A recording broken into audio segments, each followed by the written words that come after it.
네, 안녕하십니까. 반갑습니다. 네, 우리 수요일 아침 데살로니가전서 공부하는 시간입니다. 자, 기도하고 시작하도록 하겠습니다. 하나님 아버지, 오늘도 하나님의 말씀을 읽고 연구합니다. 이 말씀을 통하여 저희의 인생이 명확하게 되게 하시고 무엇을 살아야 할지가 분명해지는 시간 되도록 인도하여 주옵소서. 감사드리며 예수 그리스도 이름으로 기도합니다. 아멘. 네, 반갑습니다.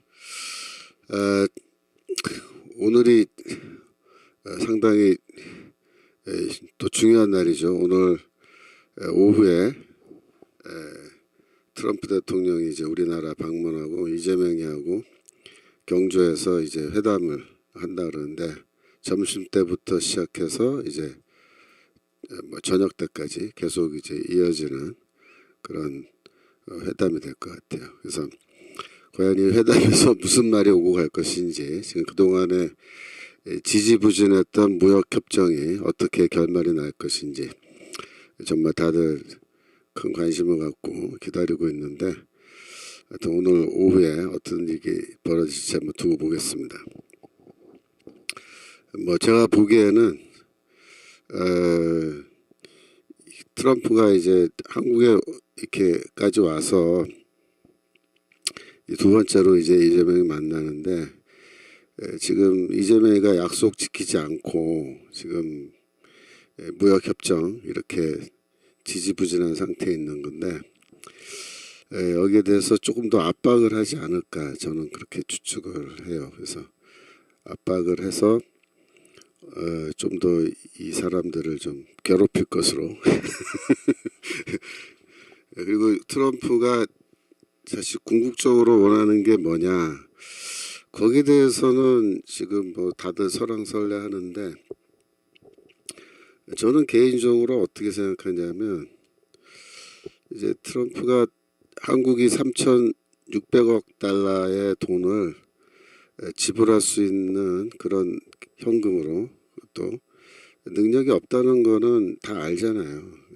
미국 사람들이 그 저기 트럼프 쪽 사람들이 그거를 모를 리가 없다고요. 처음에 3,600억 달러라는 말이 딱 나왔을 때 아마 다 파악했을 거예요. 이거는 불가능한 액수라는 거를. 근데도 이재명이가 그 말을 먼저 했기 때문에 그걸 딱 볼모 잡아서 꽉 붙들고 있는 거고, 약속 지켜라 이런 식으로. 그래서 결국은 이제 그 액수가 그 뭐 다 돈으로 줄 수 없는 액수이기 때문에, 미국이 현금을 만약에 깎아준다 그러면은 다른 걸 원할 거예요. 그러면은 현금 투자에 깎아주는 대신에 뭐 반액 정도로 깎아준다 그러면 깎아주는 대신에 한국이 우리한테 뭘 해줄 수 있느냐, 이제 이런 식으로 나올 거예요. 근데 지금 한국이 해줄 수 있는 거는 별로 없어요. 근데 묘한 거는 지난번 워싱턴에서 첫 번째 만났을 때 트럼프가 만나자마자 그 오산 기지에 그 검찰 그 저기 특검이 들어갔던 거 얘기하면서 무슨 말을 얼핏 했냐면, 그 평택 기지를 땅을 우리가 지금 렌트로 쓰고 있는데 그걸 우리에게 주면 좋겠다, 그런 뉘앙스의 말을 탁 던졌다고요. 근데 저는 그때 그걸 들으면서 저거는 농담으로 하는 말이 아니고 전 진담으로 하는 말인데 저 말을 왜 할까 이렇게 생각했는데, 지금 와서 이렇게 생각해 보면은 결국 한국이 미국한테 해줄 수 있는 거는 평택 기지 땅을 미군령으로 넘겨주는 거예요. 근데 그거를 지금 트럼프는 절대로 자기 입으로 말 안 할 겁니다. 그거 달라고 말을 안 할 거예요. 절대로. 무슨 말이냐면은 그걸 달라 그러면 우리나라에서 반미 운동하는 놈들이 옳다구나 하고 색 난리치고 절대 안 된다 막 시위하고 난리칠 거를 다 알아요, 얘네들이. 그래서 트럼프는 이 꾹 닫고 계속 압박만 할 거야. 압박만 하면은 이제 우리나라에서 그러면 이렇게 해주면은 깎아주겠냐, 저렇게 해주면 깎아주겠냐 이렇게 이제 흥정을 계속 할 때 아마 자기들 입으로 이재명이 자기 입으로 평택기지를 땅을 미군령으로 넘겨줄 테니까 좀 깎아달라 이 말이 나올 때까지 아마 압박을 하지 않을까 제 개인 생각이에요. 추측인데 근데 그게 굉장히 중요한 사안이죠. 사실은 왜냐하면은 지금 미국 입장은 미군 철수가 아니고 미군을 더 강화하는 방향으로 해요. 그러니까 약간 병력은 더 줄일 수 있지만 이 군사력을 더 강화시키고 있단 말이에요. 지금 미군 그 공군 부대도 하나 더 갖다 놨잖아요. 그러니까 지금 미국은 여하튼 이 동북아시아의 이 안정을 위해서 중국을 압도할 수 있는 군사력을 확보해서 거기에 다 배치한다라는 게 원칙이거든요. 그렇게 할 때 아마도 저 평택 그 미군 기지를 지금처럼 저렇게 렌트로 쓰느니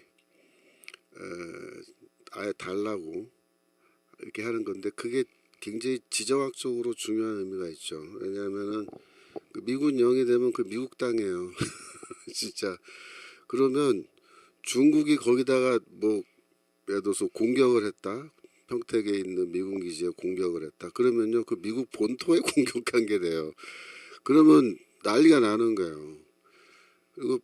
그리고 또 김정은이도 똑같아요. 김정은이도 만약에 거기다가 뭐 어떻게 했다. 그러니까 우리나라 서울에 핵폭탄 떨어뜨린 것보다 평택에 핵폭탄 떨어지면요 그는 완전 뒤집어지는 거예요. 미국 땅이기 때문에 그런 의미가 있거든요. 그래서 미군 영으로 딱 돼버리면 어떤 면에서 우리는 안보가 더 확실해지는 결과가 올 수도 있고 중국이나 북한의 그런 군사적 도발에 대해서 이게 핵무기보다 더 센 거예요. 사실은 미국도 그걸 알아요. 그래서 지금 제 추측에는 그걸 원하는 것 같아요. 원하는데 말로는 절대 안 하고 그걸 달라고 안 하고 너희가 알아서 최대한의 최선의 안을 갖고 와라. 그래서 그런 식으로 이제 압박을 해서 자기들 입으로 이렇게 하지 않을까. 근데 웃기는 게 뭐냐면 우파 정부가 만약에 윤석열 정부 때 그런 말을 했으면요 또 뒤집어졌을 거예요. 생 난리치고. 근데 지금 좌파 정부기 때문에 좌파 정부가 더구나 자발적으로 이 미군령으로 평택기지를 하겠다 이렇게 제안을 하면요 이게 너무 스무스한 거예요. 되게 웃기는 얘기지만 하여튼 그렇게 지금 판이 돌아가는 게 아닌가 저는 그렇게 추측을 합니다. 그래서 뭐 여러 가지 또 디테일한 문제가 있겠지만 하여튼 오늘 오후 또 저녁 때가 되면 다 이제 어느 정도 윤곽이 드러나겠죠. 그죠? 예. 그럼 수업하겠습니다. 여러분들 지금 많이 들어오셨는데 다들 반갑습니다. 예. 지금 우리 교과서 41페이지 할 차례죠. 지난주에 제가 어디까지 말씀드렸냐면은 바울의 교회 개척용 가르침, 즉 바울이 교회를 개척할 당시에 무엇을 가르쳤나, 무엇을 어떻게 가르쳤기에 6개월도 안 되는 시간에 핍박을 견디는 성도들을 바울은 만들어낼 수 있었을까? 그 비결이 이 데살로니가 전서 안에 담겨져 있다 그랬죠. 그래서 바울이 첫 번째로 뭘 가르쳤다 그랬어요? 강력한 유일신관, 그래서 우상숭배를 비판하고 중단하게 했고, 두 번째로 예수 그리스도의 십자가 죽음과 부활에 대해서 이야기했다 그랬죠. 그 다음에 세 번째로 재림에 대해서 바울이 가르쳤고, 그 다음에 장래 고난에 대해서 미리 예고하는 그런 가르침을 다 했다 이거죠. 그래서 장래 고난을 예고한다는 건 무슨 의미가 있다 그랬어요? 이거는 핍박을 당하고 어쩌면 신체적 고통과 육체적 고난과 또 심한 경우에 죽음도 당할 수 있는데 그래도 괜찮겠느냐, 그래도 세례받고 싶냐 이렇게 했을 때 나 괜찮다, 나는 핍박이 와도 나는 견딜 각오가 돼 있다 이런 사람들에게 이제 세례를 주는 방식으로 했기 때문에 짧은 시간 안에 핍박을 견디는 성도를 만들어낼 수 있었다 이렇게 보는 거고, 다섯 번째로 이제 오늘 할 게 세상으로부터의 분리, 성결한 삶, 이거를 가르쳤던 겁니다. 근거 본문은 데살로니가전서 4장 1절에서 8절까지인데요. 먼저 1절을 보겠습니다. 정말로 형제들아, 우리가 주 예수 안에서 너에게 구하고 권면하니 너희가 마땅히 어떻게 행하며 하나님께 기쁘게 할 것을 우리에게 받았으니 곧 너희의 행하는 바라. 이렇게 돼서 우리에게 받았으니, 이게 받았다라는 번역인데 이게 배웠다라고 번역해야 돼요. 우리에게 배웠으니 곧 너희의 행하는 바라. 즉 이 1절 이하에 나오는 내용은 바울이 처음으로 이 편지에서 가르치는 게 아니고 이미 그 전에 바울이 함께 있을 때 가르쳤던 내용이다 이 얘기입니다. 우리에게로부터 너희가 배웠다. 배우는 거면 가르치니까 배운 거죠. 2절에 보시면 우리가 주 예수로 말미암아 너희에게 무슨 명령으로 준 것을 너희가 안다. 즉 바울이 예수 그리스도의 이름으로 너희들에게, 성도들에게 명령한 내용이 있어요. 명령. 너희는 이렇게 해야 된다. 이렇게 살아야 된다라고 명령한 거예요. 그게 뭐냐면 3절부터 나오죠. 하나님의 뜻은 이것이니 너희의 거룩함이라. 곧 음란을 버리고. 그래서 바울은 교회를 개척할 때 이 십자가 복음을 가르쳐서 구원의 도리, 우리말로 하면 구원론이죠. 그러니까 실론도 가리키고 종말론도 가리키고 구원론도 가리키고 또 다 하는데, 여기 뭘 가르쳤냐면 기독교 윤리도 가르쳤어요. 기독교 윤리. 즉 음란을 버리고 4절 각각 거룩함과 존귀함으로 자기의 안에 취할 줄을 알고라고 해서 지금 그 성적인 부도덕의 문제를 비판하고, 그러면서 하나님의 뜻은 무엇이다? 거룩합니다 라고 그렇게 아주 정확하게 분명하게 이야기한 겁니다. 그래서 너희가 이제 우상숭배 포기했고 예수 십자가 복음 믿었고 종말도 믿고 있고 재림도 믿고 있고 그 다음에 핍박을 견뎌도 좋다고 해서 지금 세례받았다. 이거 세례받았다. 이제부터 성도의 삶인데, 성도로서 너희가 살아갈 때 어떻게 살아가야 되냐? 거룩함. 너의 거룩함을 하나님은 원하신다. 그래서 그거를 내가 예수의 이름으로 너에게 명령으로 줬다. 명령. 그러니까 보통 가르침이 아니에요. 이래도 좋고 저래도 좋다. 너희가 알아서 해라. 그런 게 아니고 이건 명령. 거룩해야 된다. 거룩하게 살아야 된다. 여기에서 이제 그 아내라는 말이 나왔는데, 이제 이 아내라는 말은 앞으로 우리가 또 공부하면서 자세하게 다루겠지만, 여기에서는 이제 그러니까 자기 와이프, 아내라고 번역을 해도 되는 이 단어지만 여기에서는 그 남자의 그 성기를 가리키는 단어로 보는 견해도 있어요. 그래서 자기의 남자들은 자신의 그 성적인 방종을 절대로 하면 안 된다라는 뜻으로 굉장히 바울이 어떻게 보면은 좀 불편하게 느낄 수도 있을 정도로 노골적으로 정확하게 얘기하는 거예요. 5절에서 하나님을 모르는 이방인과 같이 세욕을 쫓지 말고, 그러니까 하나님을 모르는 이방인, 옛날에 이분들이 어떤 분이었어요? 하나님 몰랐어요. 이 사람들 이방인 맞죠? 근데 뭐라냐면 너희는 하나님을 모르는 이방인처럼 그렇게 살면 안 된다 이렇게 말해요. 세욕을 쫓으면 안 된다. 이 사람들은 뭐야? 하나님을 알고 있고 지금 이방인이라는 거야, 아니라는 거야? 아니란 뜻입니다. 이게 뉘앙스가. 너희는 이제 이스라엘이다 이러면 이스라엘이다. 너희가 이스라엘이다. 그래서 6절에 가면은 이 일에 분수를 넘어서 형제를 해하지 말라. 너에게 미리 말하고 증거한 것 같이 또 나오죠. 이런 게 다 뭐라 그랬어요? 바울의 그 교회 개척용 가르침의 인디케이터라 그랬죠. 내가 이런 내용을 너희에게 말했었다 이렇게 바울이 분명하게 말하죠. 말을 안 한 거를 가르친 적이 없는 거를 지금 여기서 쭉 설명하는 게 아니에요. 이미 다 가르친 거를 다시 한번 강조하고 기억을 새롭게 하기 위해서 리마인드 해주는 거죠. 그래서 7절에 보시면 하나님이 우리를 부르시면 부정케 하심이 아니요 거룩케 하심이니, 다시 한번 또 강조, 하나님의 뜻 거룩 너희의 거룩함이라 이렇게 말해 놓고 이 거룩하게 하는 거다. 그래서 8절 그러므로 저버리는 자, 즉 이러한 그리스도의 명령과 하나님의 뜻을 저버리고 음란과 세욕을 쫓는 자들은 사람을 저버리는 게 아니고, 저버린다는 말은 뭐예요? 배신한다. 너희에게 그의 성령을 주신 하나님을 너희가 배신한, 저버리는 거다. 이렇게까지 어마어마하게 바울이 강조하는 거예요, 지금 이 대목에서. 즉 바울은 교회를 개척할 때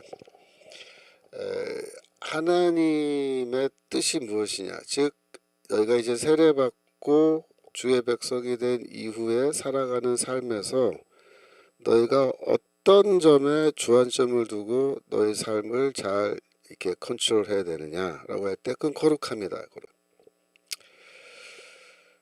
그래서 어떤 학자들은 이제 이렇게 말해요. 바울이 어떤 도시에 도착해서 교회를 개척하고 이렇게 할 때 기독교 윤리는 나중에 가르쳤다, 이렇게 말해요. 나중에. 언제 나중에? 교회 다 개척 끝나고 나서 가르쳤다. 그럴까요? 아니에요. 여기 보세요. 불과 바울이 데살로니카에 이 6개월도 안 되는 아주 짧은 기간에 여기 있었잖아요. 그러니까 초기죠, 초기. 교회 개척 초기. 근데 교회 개척 초기에 이미 뭐가 가르쳐요? 바로 how to live, 어떻게 살아야 되느냐, 이 문제 다루는 거예요. 그걸 뭐 뒤로 연계해 놓고 나중에 가르치고 그런 거 없어요. 세례 받고 나면요 곧바로 나와야 돼. 안 그렇겠어요? 세례 받고 지금 교회 들어왔단 말이에요, 이 사람. 근데 지금 이 양반들이 불과 6개월 전까지만 해도 세교육을 쫓던 사람들이라고. 그리고 거기에 대해서 일말의 양심의 가책도 없어요, 이 헬라인들 문화가. 뭐 그럴 수도 있지, 뭐 그런 거죠. 남자가 뭐 그럴 수도 있지. 아무런 도덕적인 죄의식 그런 것도 없다고요. 근데 이제 바울은 이거는 아니다, 이건 죄다, 절대로 그러면 안 된다, 그걸 이제 강조하는 거예요. 데살로니가 후서 2장 13절에도 비슷한 내용이 나와요. 데살로니가 후서 2장 13절 주의 사랑하시는 형제들아, 우리가 항상 너희를 위하여 마땅히 하나님께 감사할 것은 하나님이 처음부터 너희를 택하사 그 다음에 중에 성령의 거룩하게 하심과 진리를 믿음으로 구원 얻게 하신다. 그래서 이 너희를 하나님을 선택하셨는데, 그리고 너에게 성령을 주셨는데, 그 얘기야. 그 성령의 거룩하게 하심, 성화죠, 성화. 그 거룩하게 하심과 진리를 믿는 그 믿음으로 구원받는 거다, 이렇게 말하면서 이 거룩하게 하심, 거룩함, 그걸 강조한다고요. 그래서 이 바울이 이렇게 가르치는 교회 개척용 가르침에 이 윤리적인 내용이 아주 잘 들어있어요. 근데 이게 왜 또 중요하냐면, 이것도 나중에 자세하게 공부하겠지만 제가 약간 맛만 맛보게 해드린다면, 이게 왜 윤리적인 가르침이 왜 핍박을 견디는 성도들을 만들어내는데 주요한 역할을 하냐면, 이런 윤리적 가르침은 항상 바울의 가르침 중에 이 경계선을 바울이 이렇게 거줘요, 성도들한테. 근데 그 경계선은 물리적 경계선이 아니고 심리적 경계선인데, 너희는 그리스도 안에 있는 자들이다, 예를 들어서 이런 거예요. 너희는 또 빛의 자녀다. 저 밖에 있는 사람은, 바깥에 있는 사람들은 외인, 아웃사이더들인데 그들은 어둠의 자녀들이다. 그래서 이렇게 안과 밖, 교회 안과 밖을 굉장히 강력한 대조로 그렇게 표현하는 그런 언어를 많이 써요, 바울이. 그게 왜 중요하냐면은 그룹 아이덴티티를 만들어내요. 우리 집단은 저 밖에 있는 사람들과 어떻게 다른가, 우리는 누군가, 저들은 누군가 하는 거에 대해서 분명하게 구분하는 거예요. 우리는 저들과는 다르다라는 거예요. 다르다. 저들은 어둠의 자녀고 우리는 빛의 자녀다. 이렇게 말할 정도로 우리는 저 예수 안 믿는 저런 인간들하고는 다르다. 그래서 그 경계선을 아주 확실하게 이렇게 그어주는데, 그런데 그 경계선을 그어놓고서 이런 윤리적 가르침을 주는 거예요. 그러면 어떻게 되냐면 우리 예수 믿는 사람들, 교회 안에 있는 사람들은 아주 확실하게 우리 그룹의, 우리 집단의 아이덴티티를 유지하기 위해서 자기들 내부의 어떤 룰, 규칙, 그죠? 윤리 이런 거를 잘 지키게 돼요. 그래서 안과 밖이 분명해지는 거예요. 그래서 우리는 다르다라는 인식 갖는 거야.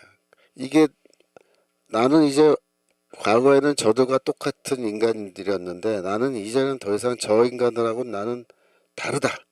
다른 종류의 인간이다. 혹은 인종이다. 혹은 민족이다. 나는 나라도 다른 나라에 산다. 이렇게까지 확실하게 인식을 하면요. 핍박이 와도 쉽게 교회를 떠나지 못해요. 예. 그래서 이러한 윤리적 가르침도 짧은 시간 안에 굉장히 응집력이 있는 그런 교회를 만들어내는데 중요한 역할을 한다는 겁니다. 여섯 번째로 형제사랑입니다. 형제사랑. 43페이지 형제사랑. 데살로니가전서 4장 9절 10절.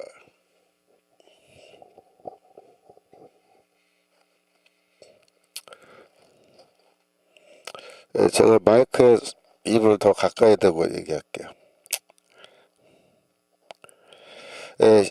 9절. 형제 사랑에 관하여는 너에게 쓸 것이 없으면 너희가 친히 하나님의 가르침을 받아 서로 사랑함이라. 형제 사랑에 대해서는 더 이상 쓰지 않아도 된다라고 할 정도로 이 성도들이 형제 사랑을 잘하고 있다. 근데 심지어 뭐라고 얘기하냐면 하나님의 가르침이래요. 이게 바울의 가르침이 아니고 하나님의 가르침. 서로 사랑하라는 게. 10절 너희가 온 마게도냐 모든 형제들에게 대하여 과연 이것을 행하도다. 형제들아 권하노니 더 많이 하고 라고 해서 여기서 이제 하나님의 가르침을 받아서 너희가 형제 사랑하는데 솔직히 말하면 하나님이 직접 이 데살로니가 성도들한테 형제 사랑하라고 가르쳤어요? 아니죠. 바울이 가르친 거예요. 바울이 가르치는데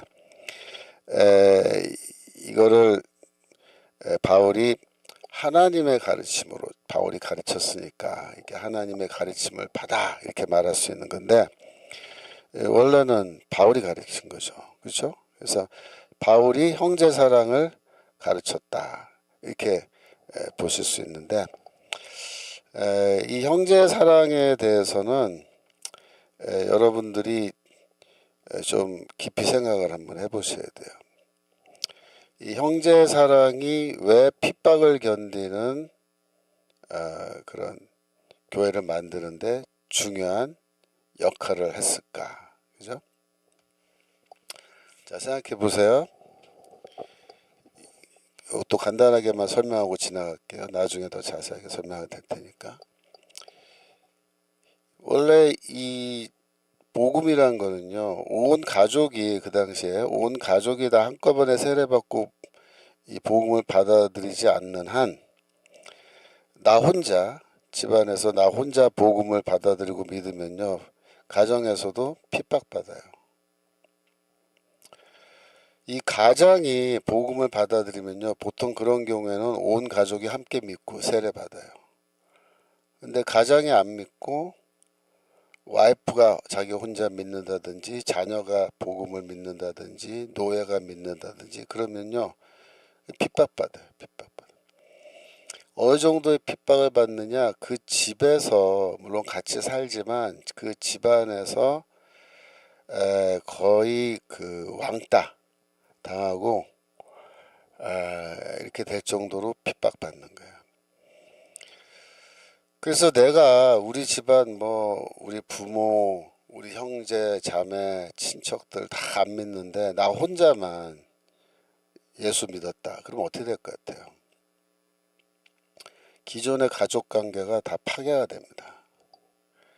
그래서 이 기독교인들은 고대 시대에 기독교인들은 어떻게 되냐면 이 예수를 믿고 복음을 받아들이는 순간 가정을 잃어버려요. 그래서 홈리스가 된다 그렇게 말해요. 홈리스.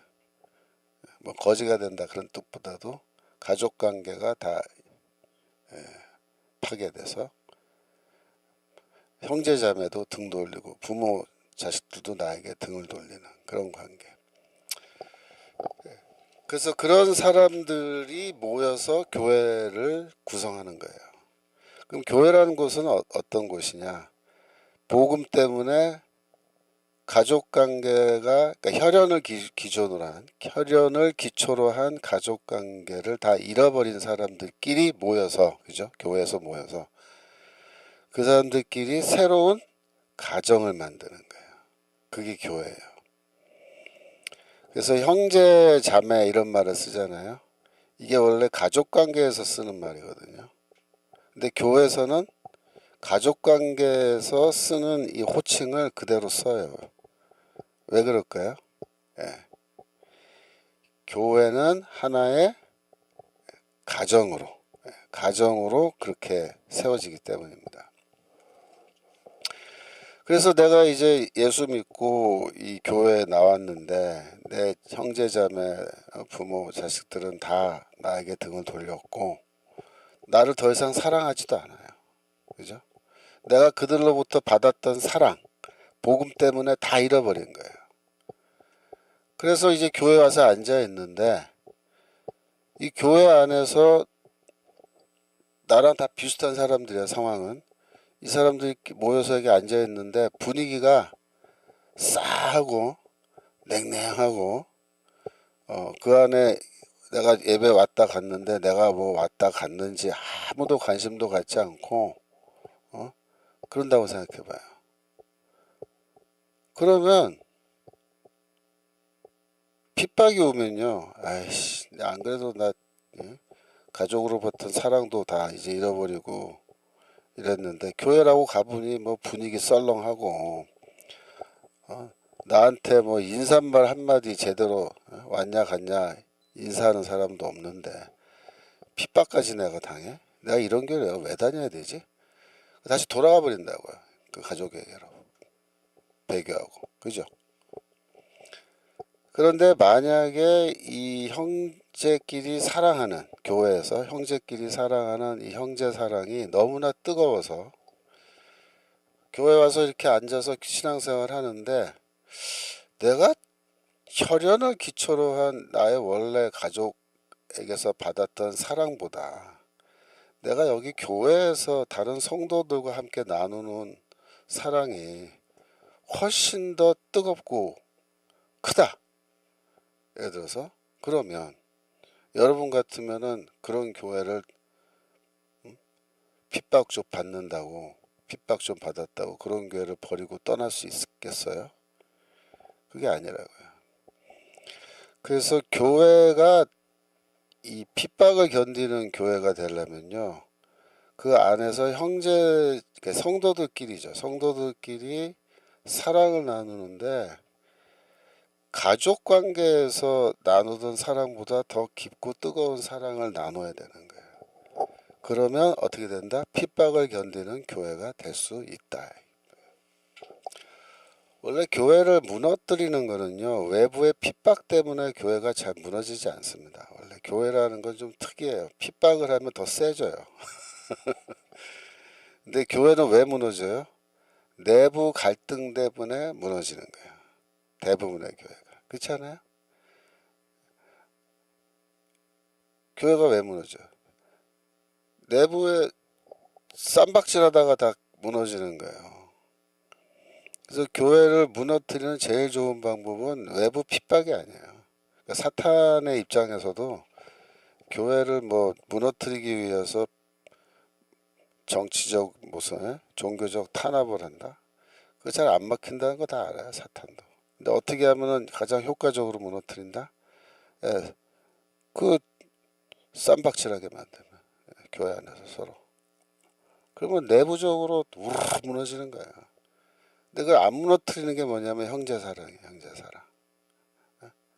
성도들이 서로 사랑하는. 그래서 이게 굉장히 중요한 겁니다. 네, 그 다음에 일곱 번째로 그리스도와 우리를 닮으라는 권면, 그걸 했어요. 그래서 데살로니가전서 1장 6절.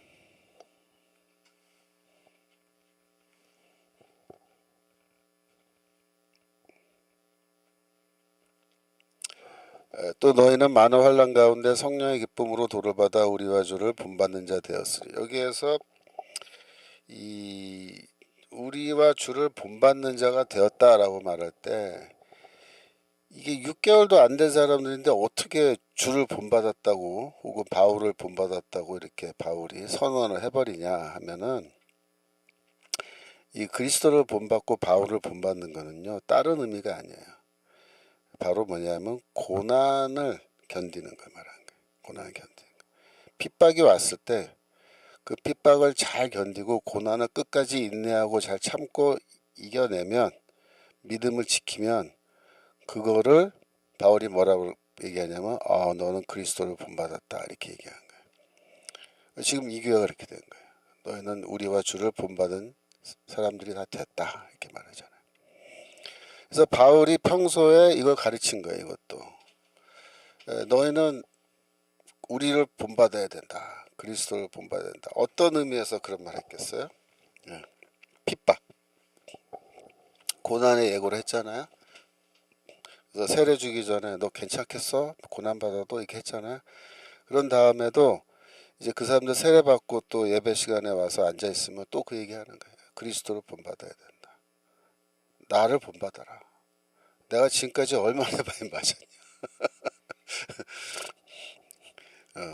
나도 맷집이 좋은 사람은 아니다. 뭐 이런 말 했을 것 같아요. 나도 맷집은 안 좋다.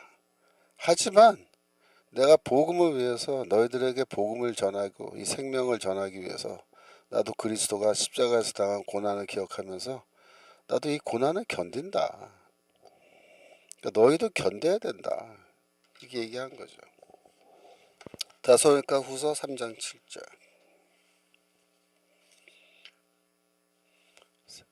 3장 7절.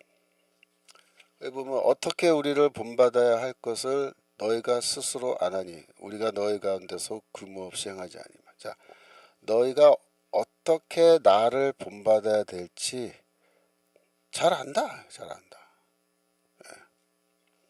그러니까 이 본받는다라는 말, 나를 본받아라.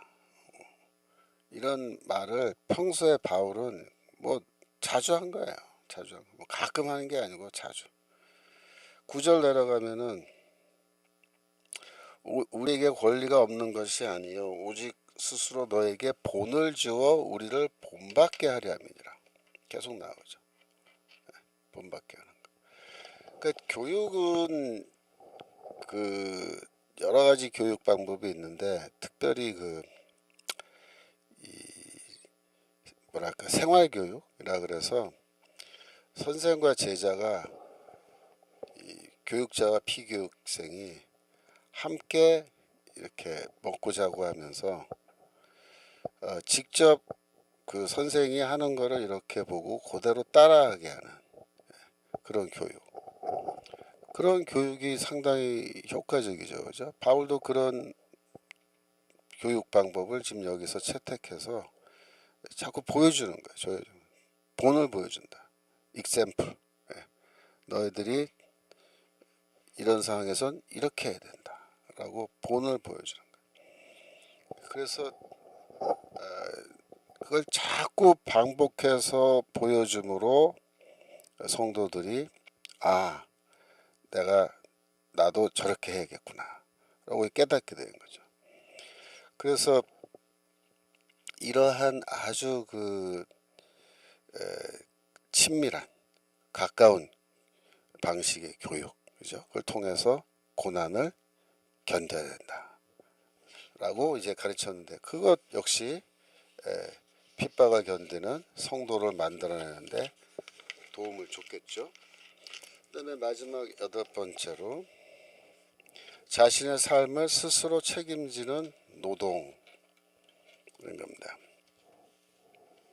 4장 11절 데살로니가 전서 4장 11절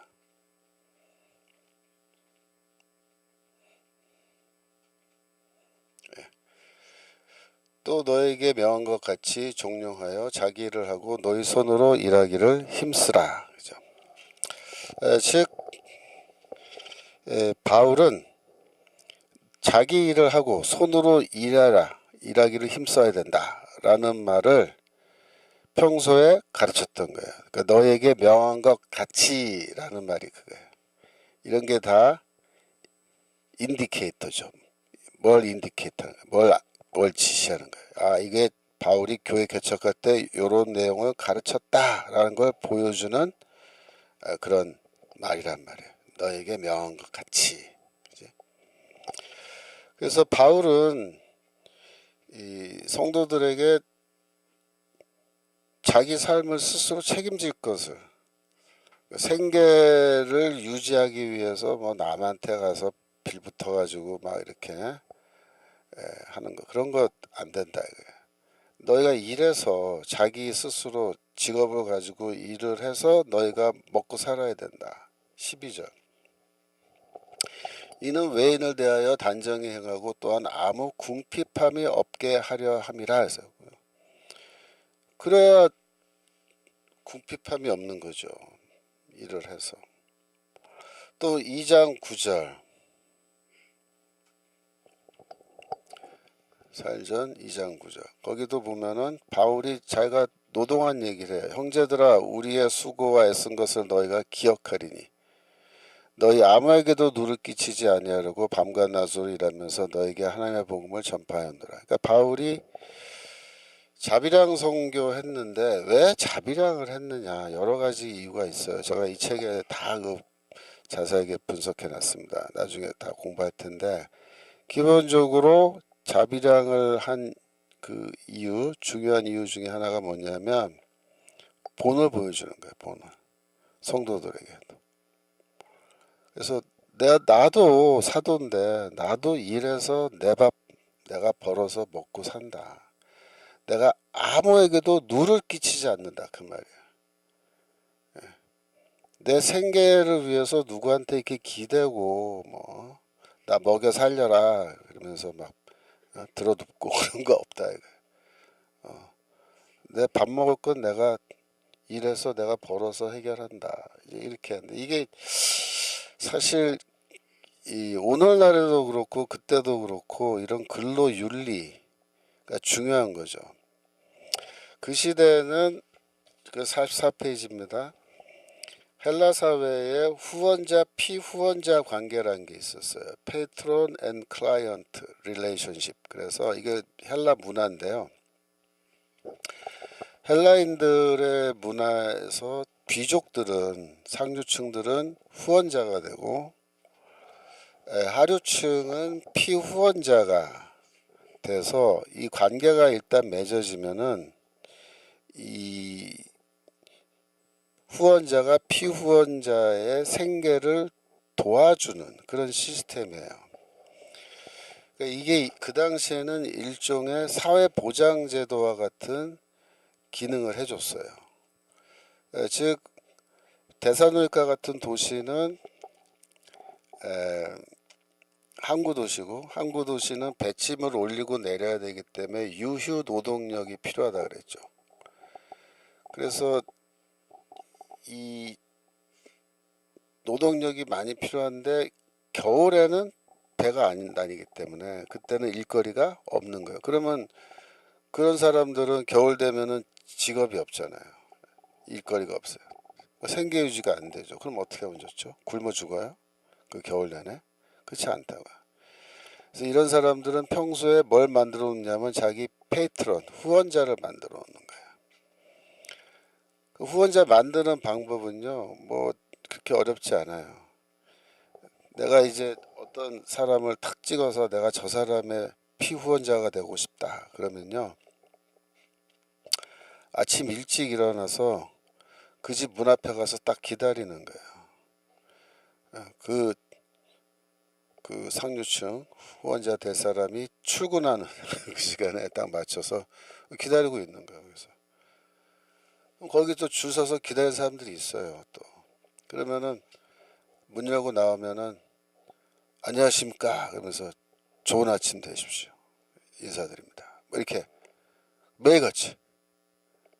그러면 이제 처음에는 아 이거 누구야 그러면서 지나가겠죠. 근데 한 일주일 되면은 또 왔네. 한 달만 그래봐요. 그럼 뭐라 그럴까요? 자네 이름이 뭔가? 그리고 시작합니다. 집은 어디고? 뭐 이러면서 고향은 어디고? 뭐 이러면서 얘기를 하다가 제가 지금 이런 상황인데 어려운데 제 후원자가 돼주십시오. 그러면은 이 헬라 문화는요 관대해요. 그럴 때 알았네. 그리고 보내주는 거예요. 그러면 이제 그 사람이 경제적으로 어려운 상황이 되면요 찾아가서 도와달라 그러면 도와줘요. 그러면 그게 그 도움을 받은 사람은 그 도움받은 이야기를 막 이렇게 사람들에게 떠들고 다녀야 돼요. 그러면 사람들이 그 사람을 칭송해요. 그 훌륭한 분이군. 그 사람이 영예가 된다. 영예. 영예라는 게 뭐야? 그 시대는 굉장히 중요한 거예요. 안월. 그래서 이 후원자 피후원자 제도가 있어서 그 교회 안에 있는 사람들 중에 이런 사람들이 있는 거예요. 왜냐하면은 그 야손이라는 사람, 이 데살로니가에서 야손의 집에서 교회가 모였죠. 야손이라는 사람은 집도 있고 상당히 명망 있는 그런 데살로니가 시의 상류층인 것 같은데 이 야손이라는 사람이 평소에 예수 믿기 전에 평소에 후원자로서 기능을 했을 것이고 그에게 소속된 클라이언트 즉 피후원자들이 상당히 많았을 거예요. 그런데 문제는 야손의 집에서 교회가 모이고 예배를 모이고 예배 시간에 성만찬을 먹어요. 식사를 한단 말이에요. 식사. 근데 이 소문이 쫙 퍼지면요. 이 피후원자들은 내 후원자 집에서 뭐 그런 모임이 있는데 가면 밥을 줘? 그럼 오겠어요 안 오겠어요? 당연히 오죠. 자기 후원자 집인데. 궁금해서라도 이거 뭐야 이 모임은 뭐야 온다고요. 그러면 바울은 그 사람들 환영할까요? 어떻게 할까요? 환영하죠. 왜? 아니 예배 참석하러 왔는데 그 쫓아낼 일은 아니잖아요. 앉아서 예배 드리라. 야손의 피후원자냐? 반갑다. 그래서 거기 앉혀놓고 예배 참석하고 복음을 듣게 한단 말이에요. 그래서 성만찬도 같이 먹어요. 오늘날 시대는 뭐 세례 안 받은 사람은 저기 떡과자를 받지 마세요. 그렇지만 그 시대는 그렇게 할 수가 없어요. 그 멀쩡하게 밥 먹고 있는데 그 사람들은 밥 먹는 거 구경만 해라 그렇게 할 수 없잖아요. 같이 먹게 돼 있다고요. 그래서 같이 먹는데 그렇게 예배를 반복해서 드리던 중에 어떤 사람은 복음을 믿게 되고 그죠? 세례 받고 그 교회 성도가 되는 사람도 있을 거예요. 근데 어떤 사람은 끝까지 세례 안 받고 믿음이 없는데도 예배 시간에 꼬박꼬박 나와서 밥 먹고 가는 사람이 있겠어요, 없겠어요? 있다고요. 근데 그런 그 피후원자들은 어떤 경향이 있냐면은 이 일거리가 생겨도 일을 안 하고 후원자의 도움으로만 이렇게 먹고 살려고 하는 그런 경향이 그때나 지금이나 있는 거예요. 그래서 요즘에도 그렇잖아요. 사회복지가 너무 잘 되면, 너무 잘 되어 있으면 사람들이 일을 안 해요. 요즘 젊은 사람들이 왜 저기 취직 안 하고 저러고 있죠? 일자리가 없어서요? 솔직히 아니에요. 일자리 있는데 가서 죽어라고 일해봐야 받는 돈을 이렇게 계산해 보면은 내가 실직수당, 실업수당, 어? 정부에서 주는 실업수당 받고 뭐 이런저런 도움 받고 하는 걸 다 합산해 보면은 그 돈이 그 돈이라는 거예요. 그러면 내가 그냥 놀면서 이 돈 받지. 부모님 집에 얹혀 살고 놀면서 이 돈 받지. 내가 왜 죽어라 가서 일을 하냐. 어차피 그 돈이 그 돈인데. 그렇잖아요. 그 일 안 하잖아. 그 일 안 하니까 일손은 부족하니까 뭐라 그래요. 외국인 노동자 더 데려와야 된다. 이래가지고 더 하자. 그러니까 이거는요. 이 고용 문제를 해결하는데 지금 상당한 장애가 생겨 있는 거는 뭐냐면 이 복지제도예요, 사실은. 이 과도하게 복지를 잘해 놓으니까 특히 젊은 층들이 취업해서 취업 활동할 생각을 안 하고 그냥 노는 거예요. 실업률은 높죠, 조사하면은. 근데 취직할 의사가 없는 그런 실업자들이 태반인 거죠. 그러니까 노동력이 부족하다 그런 거야. 아니 실업자가 많은데 왜 노동력이 부족하냐고요. 노동력 부족하다고 지금 예? 외국인 노동자 데려와야 된다는데 심지어 지금 중국인 관광객 무비자로 올 9월부터 내년 6월 말까지 9개월 10개월이죠. 10개월 동안 무비자로 하는데 왜 그렇게 하냐면 물론 관광객들을 뭐 들어와서 이렇게 관광하고 돈 쓰게 한다.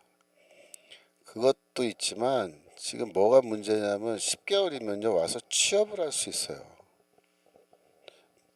10개월 이상 할 수 있죠. 그죠? 취업을. 그러니까 지금 중국이 일자리가 없단 말이에요. 중국이. 아시죠? 중국 지금 뭐 완전히 고용 박살 나가지고 거기도 젊은 애들 일할 데가 없고 뭐 다 실업자 되고 난리인데 그 사람들 한국에 무비자다 가면은 여기 한 달에 허드렛 일 뭐만 해도 한 달에 몇백만 원씩 벌 수 있다. 오겠어요 안 오겠어요? 와요. 막 물밀듯이 온다고요. 그거 해주는 거예요 지금 이재명이가. 중국에 있는 실업자들 우리 한국에 와서 그거 다 취직해서 돈 벌어 가라. 그래갖고 문 열어준 거잖아요 지금. 그러니까 그 시대나 지금이나 이 과도한 복지 이런 거 하면은 일 안 하려고 그러고 인간은 또 항상 그렇잖아요. 놀고 먹으려고 그러잖아요. 놀고 먹으려고. 그러니까 여기서도 바울이 그 얘기하는 거예요. 응? 너희 자기 일을 하고 너희 손으로 일하기를 힘쓰라. 그 시대나 지금이나 놀고 먹으려고 하는 게 인간의 본성이란 말이에요. 그래서 이 노동을 하지 않으려고 그러는 거죠.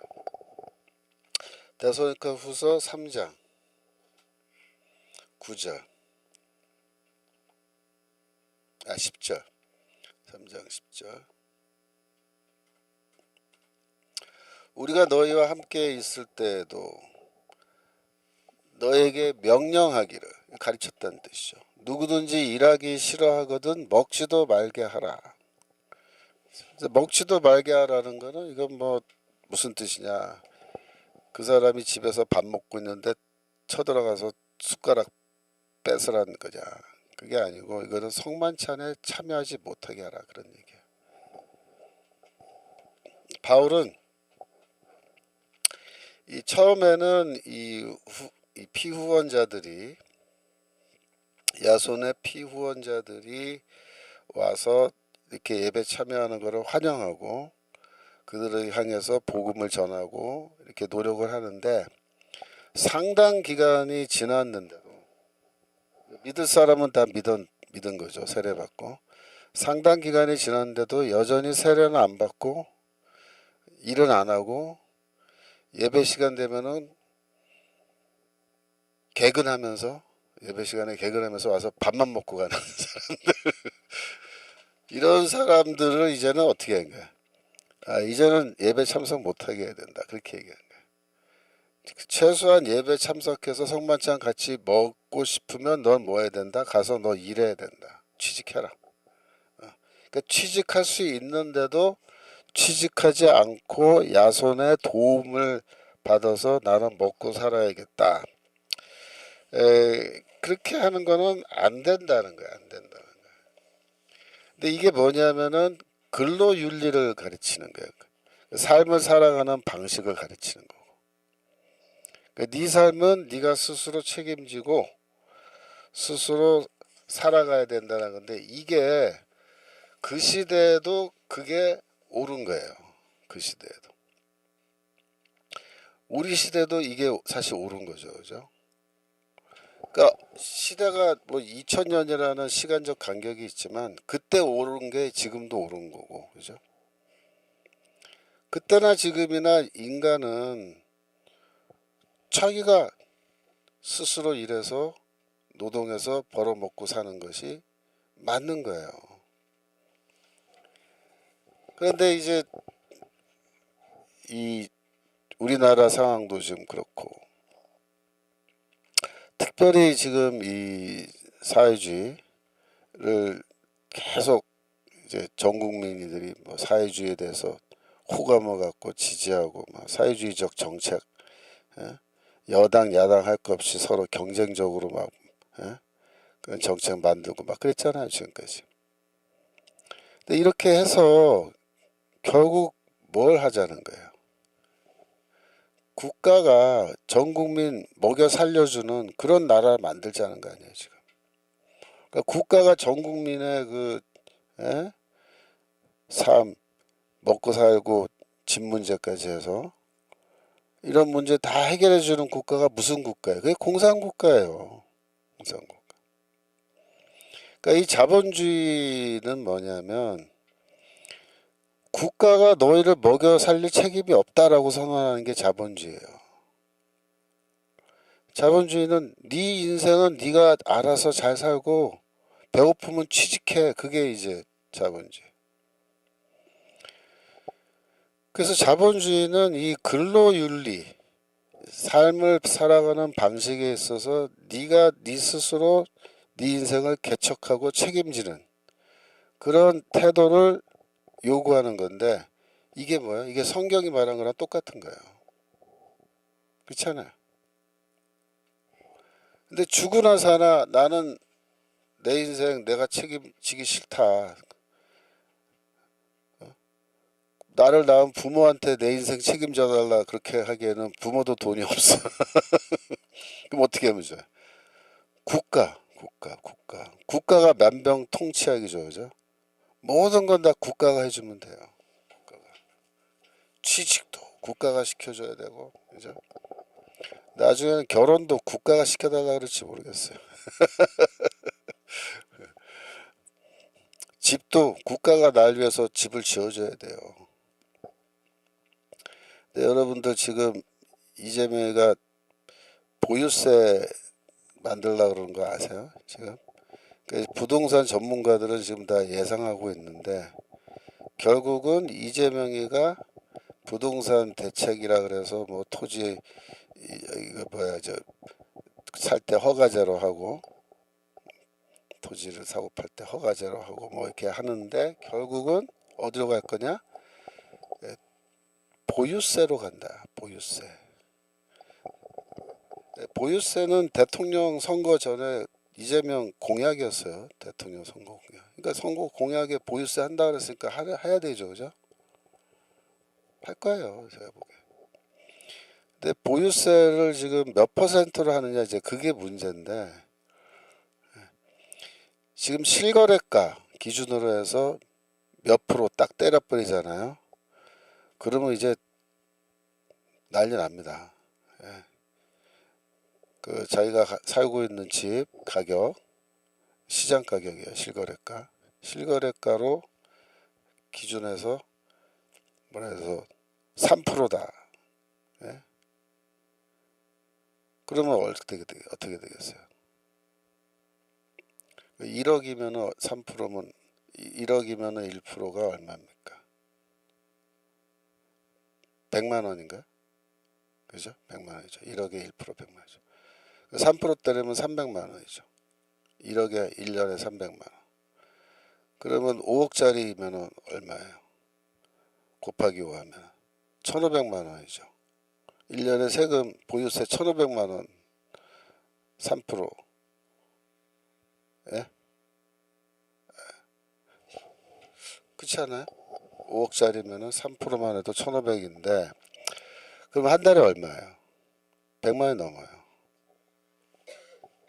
한 130만 원? 그 정도 내야 되지 않나요? 120, 30? 한 달에? 매달? 여러분 월급 받아서 보유세로 한 달에 100만 원 이상 나가면 여러분 살 수 있어요? 어떻게 돼요? 이걸 팔아야 돼요. 그렇잖아요. 세금 못 내면 팔아야죠. 그러면 이들이 뭐라 하냐면 보유세 때리면 판매 물량이 나올 거다 이렇게 나와요. 지금 물량이 없다는 거 아니야. 시장에. 집. 그래서 하는 말이 얘네들이 뭐냐면 보유세 올리면은 판매 물량이 나올 텐데 이렇게 하는 거야. 그 못 견디는 사람이 팔 수밖에 없다 이거죠. 아 무서운 놈들이에요. 지네들은 뭐 집 몇 채씩 갖고 있으면서. 그래갖고 이제 이거를 팔잖아요. 예? 그러면 지금 뭐 대출 다 막아놨는데 살 수 있는 사람은 누가 사겠어요? 현금 있는 사람이 사는 거잖아요. 그러면 이 정책은요 중산층을 무너뜨리는 정책인 거예요. 의도적으로. 그러니까 얘네들은 철저하게 계산해서 그러니까 옛날에는 문재인 때 아예 저것들이 경제 몰라서 부동산 정책을 저렇게 엉터리로 하나 이게 비판했는데 지금은 그런 말 안 해요 다들. 경제를 몰라서 그런 게 아니고 경제를 알아요 얘네들이. 아는데 악한 의도로 가지고 그렇게 하는 거야. 어떤 의도? 중산층을 무너뜨려요. 중산층. 그래서 중산층들은 결국 집 팔고 나면은 지금 전월세, 전세, 월세 들어가야 되잖아요. 그러면 어떻게 될 것 같아요? 전월세 가격이 지금 또 엄청 뛰어요. 앞으로. 전세, 월세 들어갈 사람들이 막 수요가 많아지잖아요. 전세, 월세값 뛰어요. 이게 문제가 심각하다고요.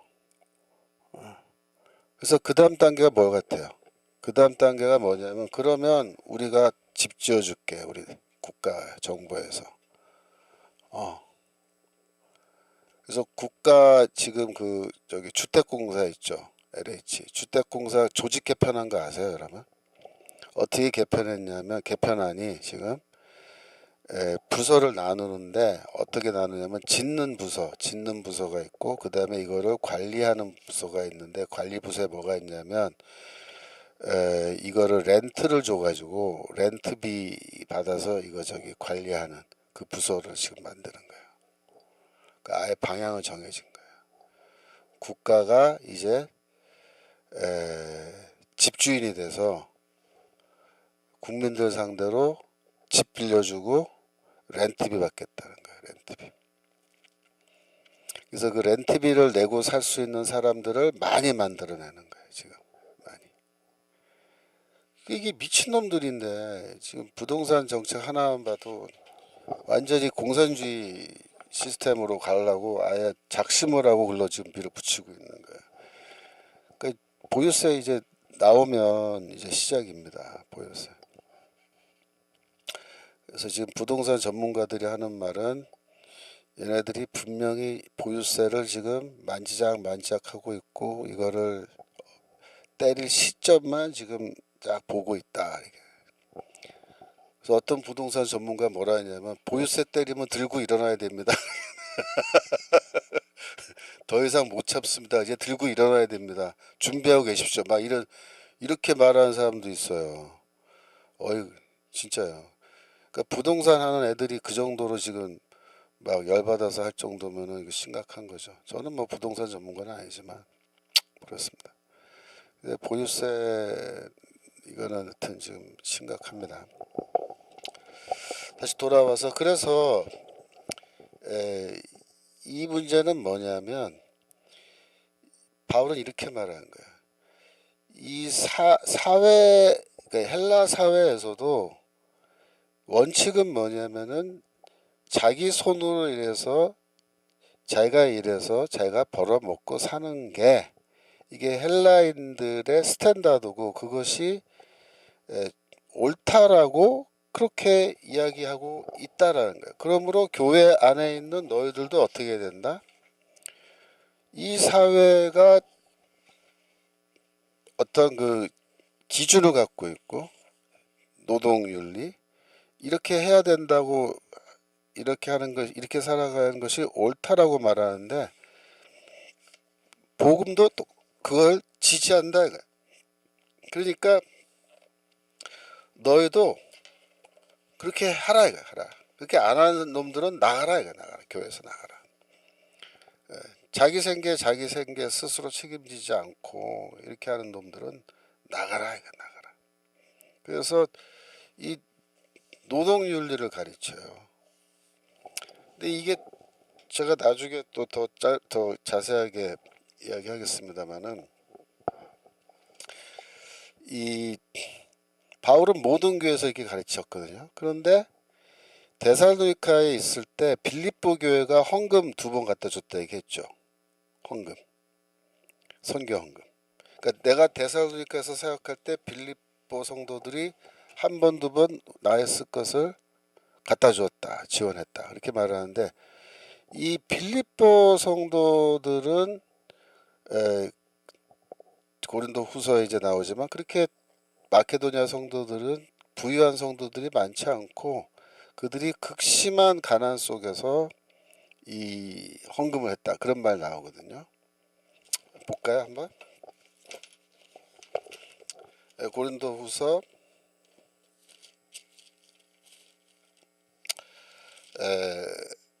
8장 2절 1절부터 보겠습니다. 1절 8장 1절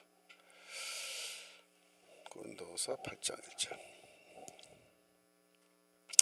형제들아 하나님께서 마게도냐 교회에게 주신 은혜를 우리가 너에게 알게 한다. 마게도냐 교회 안에 빌립보 교회가 포함되어 있어요. 근데 2절 환난의 많은 시험 가운데 저희 넘치는 기쁨과 극한 가난이 저희로 풍성한 연보를 넘치도록 하게 하였다. 그래서 극한 가난 나왔죠. 극심한 가난 속에서도 이들이 헌금했다 그랬어요.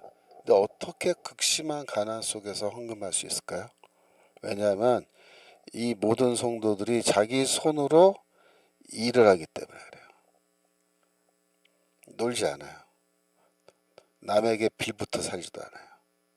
스스로 노동해서 일당 받으면은 일당의 일부를 항상 아껴서 쓰고 나머지 일부분은 헌금으로 모아서 그죠? 모아서. 그래서 빌립보 교회 성도들도 그렇게 돈을 십시일반으로 모아서 그거를 데살로니카에 있는 바울에게 2번이나 보내준 거예요. 이게 어떻게 가능하죠? 성도들이 자기 직업을 갖고 일을 하기 때문입니다. 그들이 직업 없이 남에게 빌붙어서 산다면 그렇게 할 수 있겠어요? 아니에요. 그래서 바울은 뭘 얘기하냐면 교회는 최소한 이 사회가 요구하는 스탠다드, 윤리의 어떤 스탠다드, 미니멈, 그거는 우린 지킨다. 지킨다. 그래서 이 안 믿는 사람들이 교회를 바라봤을 때 손가락질하면 안 된다. 손가락질하면 안 된다. 데살로니가전서 4장 12절 다시 한번 아까 읽었지만 다시 한번 보면 거기 중요한 말이 나와요. 데살로니가전서 4장 12절 11절부터 볼까요? 다시 자기 일을 하고 너희 손으로 일하기를 힘쓰라. 이는 외인을 대하여 단정히 행하고. 자 보세요. 외인이 누구예요? 외인은 아웃사이더란 말이거든요. 교회 밖에 있는 사람들. 그러니까 교회 밖에 있는 불신자들을 말한 거예요. 그 불신자들을 대하여 단정히 행하고. 자 보세요. 바울교회에 어떤 그 사람인데 하류층인데 이 사람은 자기 후원자가 야손이 아니고 다른 사람이에요. 그러니까 예수 안 믿는 어떤 후원자가 있는데 그 사람 밑에 있던 피후원자였는데 이 사람이 맨날 그냥 놀고 그 후원자한테 가서 죽는 소리나 하면서 도와달라고 그래가지고 그걸로 먹고 사는 놈인데 이 사람이 교회 이제 복음을 듣고 왔다 이거예요. 세례 받고 바울의 가르침 듣고 나도 내 직업을 갖고 내 스스로 열심히 일해서 내가 벌어 먹어야겠구나. 그래서 열심히 직업 갖고 일을 해요. 그래갖고 자기 후원자한테 가서 도와달라고 손 내밀질 않는 거예요. 그러니까 그 후원자가 이 친구는 요새 왜 이렇게 요새 안 보이지? 맨날 나한테 와서 돈 달라고 징징대더니 왜 이렇게 안 보이지? 그래갖고 하루는 이렇게 불러서 물어본 거야. 요새 뭐 힘든 일 없어? 돈 달라고 안 그래? 그랬더니 제가 이제는 제가 먹고 제 밥벌이는 제가 하려고 그럽니다. 딱 그런 거야. 그래? 저 인간이 변했네? 그래서 언제부터 그런 생각을 했어? 제가 여기 지금 바울이라는 사람 만나가지고 이렇게 복음도 듣고 내가 믿고 이렇게 하는데 그 교회에서 이렇게 가르칩니다. 그래? 그러면 어떻게 되겠어요? 외인을 대하여 안 믿는 사람에 대하여 이 사람이 어떻게 단정히 행하는 거예요. 절도 있게. 그러면 외인들이 저 교회가 대체 뭐길래 저 사람을 저렇게 바꿔놨나 희한하다 이런 호기심을 갖지 않겠어요? 그래서 그게 어디서 보이는데 그 야손의 집에서 보인다. 야손이 내가 잘 알지 뭐 이런 거예요. 언제 보여? 무슨 요일날 몇 시에 모입니다. 그래? 속으로 한번 가볼까? 그런 거 가볼까? 그러니까 이게 다 뭐냐면 전도에 유리한 상황을 만드는 거고 사회 안에서 교회라는 게 뭐랄까 이 손가락질을 당하지 않는 거야. 손가락질을. 저기 맨날 몰고 야손이 밑에서 그냥 야손이 뜯어먹고 사는 놈들이 저기 교회 안에 그득하는 여기 저 미친놈들 저 아주 그냥 못된 놈들. 야손이가 마음이 좋아서 그렇지 저놈들 맨날 먹여 살리고 참. 근데 그게 교회야 교회. 교회라고 모여 있대. 그러면 그런 교회 가고 싶겠어요? 사람들이 지금 손가락질하고 그러면 아니란 말이야. 그러니까 이 교회라는 것은 어떤 면에서 보면은 사회 전반에서 가장 그 좋다. 이렇게 살아야 된다. 상식적으로, 윤리적으로. 이게 제일 좋은 삶이다. 모범된 삶이다. 라고 하는 거를 제일 잘 사는 사람들이 모여있는 그런 곳이라 되는 거예요. 그래야 사람들이 손가락질하는 게 아니라 저 괜찮은 장소인 것 같은데 모임인 것 같은데 나도 한번 가볼까? 내가 아는 사람들도 저기 한번 보내볼까? 이렇게 되는 거 아니겠어요? 그러면은 그런 명망이 있고 칭찬 듣는 교회에 내가 멤버라는 거에 대해서 스스로 자부심을 가져. 자부심. 그런 교회라야 뭐야?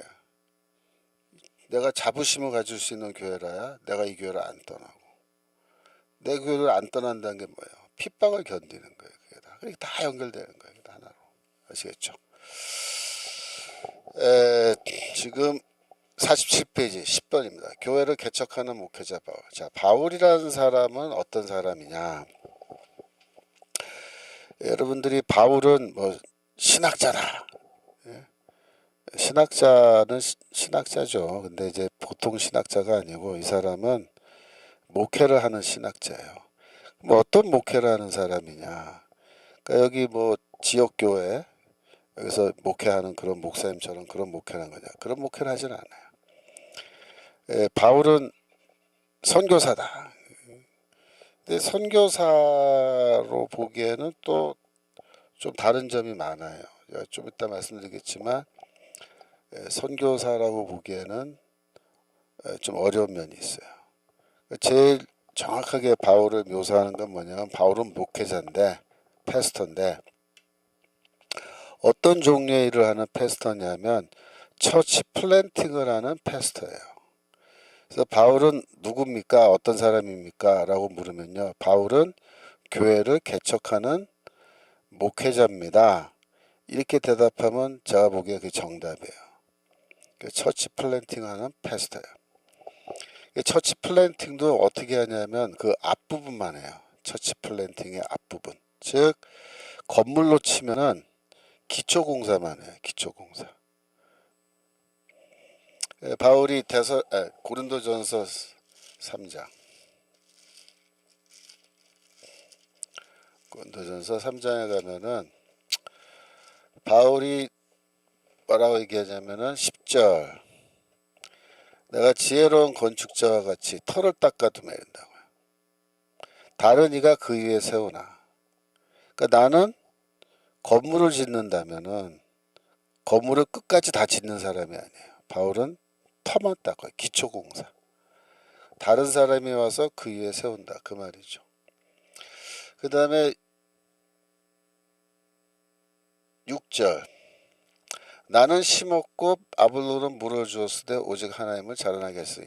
그래서 교회 개척을 이 농사에 비유한다면 바울은 앞부분만 하는 거예요. 항상 교회 개척의 앞부분. 그러니까 씨만 심어요. 떠나요. 물은 바울이 안 줘요. 물은 아볼로가 주는 거예요. 하나님이 자라게 하시고. 그래서 바울은 교회 개척의 이 앞부분, 초기 단계만 책임지고 하는 사람인 거예요. 그래서 교회 개척의 초기 단계가 제일 어려운 거예요. 그게. 기초가 딱 끼고 그 위에 세우는 거는 쉬운 거야. 땅을 막 갈고 그래갖고 씨앗을 심을 때까지가 어려운 거야. 그 다음에 물 싹이 나고 물 주는 거는요. 그냥 가서 물만 주면 돼요. 이렇게 물만 주면. 어려운 거 없어요. 사실 쉬워요. 그래서 바울은 쉬운 일은 동역자한테 맡기고 떠나요. 네, 자기는 어려운 일만 해야 되기 때문에. 그래서 바울은 처치 플랜팅을 하는 패스터인데 교회 개척에서도 제일 어려운 초기 단계를 책임지고 하는 사람이에요. 47페이지 고린도후서 11장 27절.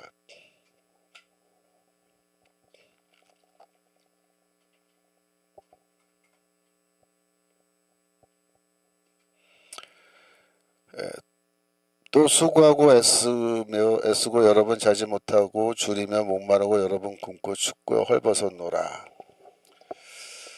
여기가 이제 그 바울의 고난 리스트가 제일 길게 나오는 대목인데요. 그 위에 보면은 좀 올라가 보시면 더 24절부터 23절부터 내가 옥에도 갇히고 매도 수없이 맞고 죽을 뻔하고 유대인에게 40에 하나가 맘에 5번 맞고 3번 태장 맞고 돌로 맞고 파선하고 일주일을 기품에서 지내고 뭐 강의 위험, 강도의 위험, 동족의 위험, 이방인의 위험, 신의 위험, 광야의 위험, 바다의 위험, 거짓 형제 위험을 당하고 27절 수고하고 애쓰고 자지 못하고 줄이고 목마르고 춥고 헐벗었는데 이게 다 고난 리스트거든요. 근데 뭐라 그래 28절 이외의 일은 고사하고 오히려 날마다 내 속에 눌리는 일이 있으니 곧 모든 교회를 위하여 염려하는 것이라. 이게 뭐야? 이게 목회자의 심정이거든요. 그러니까 내가 매 맞고 뭐 굶고 이런 것 물론 힘들지만 그게 나를 심리적으로 정신적으로 나를 이렇게 짓누르지는 않았다는 거예요. 나를 짓누르는 건 뭐냐면 이 교회들 어떻게 하면 좋을까 그 염려하는 마음 그게 제일 바울에게 힘든 일이에요. 힘든 일. 그러니까 이 사람이 목회자죠. 채팅창에 보니까 아이고 저 주님의 지혜님 24평에 보증금 1억 주고 월세 한 달 10만원 2년 살면 24만원인가요? 240만원 2년 동안 월세비 주고 사는 전세 월세 사는 분들이 많습니다. 아유 그렇죠. 그러니까 이제 지금 전세가 1억에 10만원인데 전월세로 근데 이제 요게 지금 더 올라갈 가능성이 커진 거예요. 보유세를 때리면. 그러니까 나는 집 없는데 아유 집 있는 사람들 보유세 때리니까 고소하다 뭐 그런 거 없어요. 그 여파가 다 오는 거야, 다 오는 거. 전세 월세 사는 사람한테 더 안 좋은 영향을 주는 거죠. 그러면은 결국은 어떻게 되겠어요? 하여튼 생활비가 다 올라가는 거야. 먹고 살기 더 힘들어지는 거야. 김선영님, 나이 먹고 실업자, 무취업자 많고 쿠팡 등 일용직 근로자 많거든요. 60세 넘으면 더 먹고 살기 힘듭니다. 절대로 하나님께 드린 11조는 굶어도 드립니다. 아이고 주여. 예, 그러시군요. 예. 그러니까 지금 요즘 경기가 안 좋아서 지금 이렇게 더 취직이 어렵고 나이 드신 분들도 역시 어렵죠, 취직이. 쿠팡 일용직 가면 이제 노동 강도가 세죠. 그래서 젊은 사람들도 못 견디고 나올 정도니까 나이 먹고 가면 더 힘들고 허리 다치거나 뭐 이렇게 어디 부상 당하면 더 고생 많으시죠. 그러니까 지금 안 좋은 상황인데, 근데 이제 그 경기가 이제 이재명이 끌어내리고 이제 한국 경제가 다시 좋아지면은 그러면 괜찮을 거예요. 그 우리나라가 지금 그 인구가 감소하고 젊은 사람들이 애를 안 낳아서 앞으로 노동력이 전반적으로 부족해지는 거는 이건 피할 수 없는 트렌드예요. 그거는 장기적으로. 근데 이걸 어떻게 극복할 거냐 했을 때 극복하는 방법은 간단합니다. 이 50세, 60세, 70세, 그러니까 80까지는 우리나라 사람들이요 웬만하면 다들 건강해서 일 다 할 수 있어요. 그래서 80세까지는 다 일을 할 수 있도록 취직을 시켜주면 돼요. 그러면 노동력 부족 현상이 빨리 해소됩니다. 금방 해소됩니다. 그러니까 우리나라 사람들은 제가 지난주에도 말씀드렸지만 일하는 거를 겁내지 않았거든요. 그래서 특별히 이게 5, 60대, 70대는 평생 일을 하면서 이거 다 했기 때문에 다 고급 인력이에요. 이런 사람들 그러니까 은퇴 시기를 지금 너무 빨리 잡아가지고 다 은퇴시켜버려서 지금 할 일 없이 등산이나 다니고 있는데 이런 분들이 사실 취업하기 원하면은 취업할 수 있게 다 해주면 돼요. 근데 우리나라는 그 취업에 있어서 연령 제한이 많잖아요. 근데 미국은 그 연령 제한이 없습니다. 미국은 솔직히 말하면은 은퇴 나이 그런 게 없어요. 그러니까 보통 큰 가게 있잖아요. 미국에서 백화점처럼 큰 가게에서 이렇게 마켓 같은 것도 큰 거 많잖아요. 그런 마켓 같은 데서 일을 하는데 사람 구함 그래갖고 구직 공고 같으면요 거기에 내가 이력서를 이제 낼 때 나이를 쓰지 않아요. 자기 나이를. 무슨 말이냐면은 나이를 물어보고 답하고 그런 걸 안 해요. 아예 취직할 때. 그래서 이 사람이 이 일을 해낼 수 있느냐 그것만 봐요. 나이가 몇 살이냐 이거는 전혀 상관없다고 생각하는 거예요. 그 법적으로 그렇게 돼 있어요. 법으로 나이를 이유로 차별하면 안 된다 이렇게 돼 있어요. 그러니까 노인들도 다 취직해요. 그래서 이 은퇴 나이는요 자기가 그만두면 그게 은퇴예요. 어떤 가게 가면요 70 넘은 할머니 할아버지들이 일하고 있어요. 근데 재밌는 게 동양 사람들은요 70 넘어도요 쌩쌩해요. 오히려 백인들은 70 넘으면 허리가 굽고 이렇게 뼈가 약해져가지고 좀 그런데 걸어다니는 것도 좀 이상하게 이러고 흔들리면서 걷고 그러는데 동양 사람들은 뭐 모르겠어 체질이 그런 건지 70 넘어도 뭐 전혀 신체가 무너지지도 않고 일 잘하죠. 그래서 70세 이상도 다 이래요. 근데 뭐 별의별 일 다 해요. 그러니까 뭐 쉽게 말하면 맥도날드에서도 가서 일하는 거고 뭐 전문직은 전문직대로 뭐 자 일하는 거고. 그래서 보통 미국 사람들이 60세 은퇴 그런 거 별로 신경 안 써요.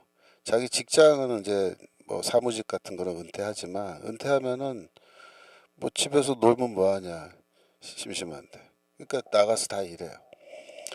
그러니까 이제 취업률이 높죠 미국은. 그런데 지금 그런데도 미국은 노동력 부족이다 그런 거야. 노동력 부족. 일손이 부족하다 그런 거야. 왜? 경기가 좋으니까. 경기가 좋으니까. 그러니까 무슨 AI 산업 하면은 뭐 전부 다 실업자 된다. 안 그래요. 지금 앞으로 더 두고 봐야 되지만 AI가 돼서 이거 더 생산력이 높아지고 그러면요. 물가가 더 싸지고 그럴수록에 또 다른 종류의 산업, 그죠? 여러 가지 산업이 생기고 그쪽에 또 종사하는 새로운 직종들이 생기고 취직 기회가 또 더 확장되고 그래서 괜찮습니다. 예. 우리나라만 지금 경기가 안 좋으니까 지금 막노동도 뭐 할 일이 없고 막 그렇게 되는 거예요. 지금 그래서 그래요. 하여튼 방법은 있습니다. 우리나라가 사실 그렇게 경제적으로 어려운 나라도 아니고 잘 살 수 있는데 하여튼 뭐 저희 좌파 정부만 들어오면은 이거 다 경제 말아먹고 지금은 더구나 이 전 세계가 미중 무역 전쟁부터 해서 이미 게임 끝났어요.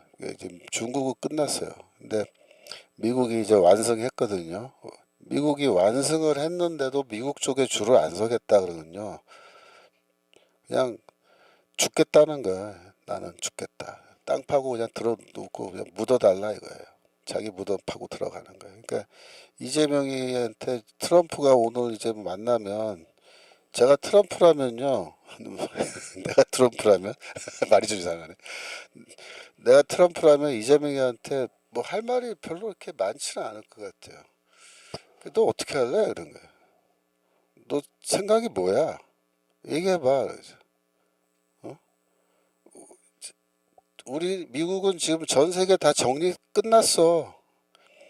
베네수엘라도 이제 곧 정리될 거고 러시아도 이제 끝났어요. 푸틴도 저거 다. 중국도 끝났잖아요. 예? 사중전에 끝났고 시진핑은 이제 손발 다 잘린 상태가 됐기 때문에 아무것도 못해요. 시진핑은 이제. 그래서 중국도 저렇게 정리됐고 경제적으로 더 주저앉을 거고. 우리가 전 세계 다 이제 정리했고 유럽도 다 정리 끝났고 중동 정리 끝났고 인도도 항복했죠. 미국한테 결국은. 누가 미국한테 덤빕니까 지금. 그러니까 초인류 강국이 됐어 우리는. 근데 너는 이제 어떻게 할 건데. 그 얘기예요. 그럼 얘기해봐. 뭘 어떻게 할 건데. 네가 하겠다는 대로 내가 대응을 해줄게. 중국이랑 붙어 먹고 싶어 그렇게? 그럼 내가 거기에 걸맞는 관세율을 때려줄게. 트럼프 입장에서는 사실 뭐 한국이란 나라가 사실 뭐 그렇게 예? 조그만 나라잖아요. 사실 미국 입장에서 보면은 더구나 일본이 저렇게 지금 정권 바뀌어서 일본은 이제 완전히 친미 국가로 확고하게 지금 딱 서서 어제 미일 정상회담 하는데 뭐 완전히 뭐 오빠 오빠 하는 식으로 일본 총리가 일본 총리도 참 대찬 여자더만요. 근데 하여튼 일본은 완전히 이제 그 전에 직전 그 총리는 약간 왔다 갔다 했거든요. 그러면 근데 이번 사람은 아니야. 중국 때려잡아야 된다. 우리는 미국 편에 확실히 줄 섭니다. 전 세계로 우리가 같이 때려잡읍시다. 지금 그러는 거예요. 반도체 우리 달라 말이면서. 근데 이런 상황에서 지금 뭐 예? 삐딱하게 해가지고 뭐 점령군이나 어쩌네 이따 소리나 하고 그래갖고 되겠어요. 그러니까 이제 트럼프가 속으로 아주 웃기다고 생각할 거야 이재명이. 얘는 뭐야? 이러면서 뭐 어떡하겠다는 거야 지금. 그래서 결국 이재명이 살 길을 찾으려면, 한국이 살 길을 찾으려면은 우리가 미국 밑에 줄 확실히 설게요. 중국하고는 관계 끊고 더 이상 우리 친중 안 하겠습니다. 북한은 형님이, 트럼프 형님이 요리하고 싶은 대로 요리하시면 저희는 무조건 지지하고 따라갈게요. 그렇게 하는 거예요. 그럼 간단해요. 그러면 뭐 무역 협정이고 뭐고 뭐 관세고 뭐고 이거 다 해결되는 거예요. 근데 그거를 이제 끝까지 안 하죠. 이 주사파 정권이. 자존심. 평생을 반대했는데 지금 우리가 여기 와서 트럼프한테 무릎을 꿇어? 차라리 내 목을 따고 내가 죽지. 그런 놈들이에요, 놈들이. 그래서 절대로 이놈들은 이재명이까지 포함해서 트럼프 앞에 무릎 꿇지 않습니다. 무릎을 안 꿇는 게 옛날에 운동권 노래 중에 무릎 꿇고 사느니 서서 죽기 원한다. 이런 노래 있어요. 노래 가사에. 무릎 꿇고 사느니 서서 죽기를 원한대요. 서서 죽자는 거예요, 지금. 근데 너희만 죽으면 다행인데 우리가 다 같이 죽어야 돼요, 지금. 그게 이제 문제죠, 그죠? 그러니까 결국은 방법은 뭐냐? 미국 입장에서도 그렇고 방법이 없어요. 딱 하나인데 이재명이 끌어내리는 거예요.